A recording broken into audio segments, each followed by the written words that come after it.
Our university and our Office of Interprofessional and Interdisciplinary Education collaborated with Breakthrough Learning to offer 2 workshops. One was about Friday Night in the ER, which is a game that you can use to teach about a variety of systems thinking principles and concepts. And another workshop involved the use of METALOG tools to teach teamwork skills to individuals who are trying to improve their teamwork.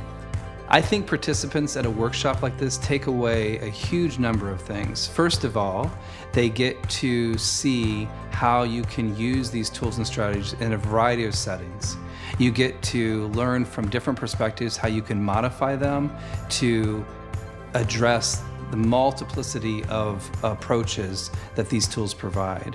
In addition, you learn how to improve your own facilitation or coaching or teaching because you hear how other individuals use the tools, how they teach in a classroom or how they teach at a workshop.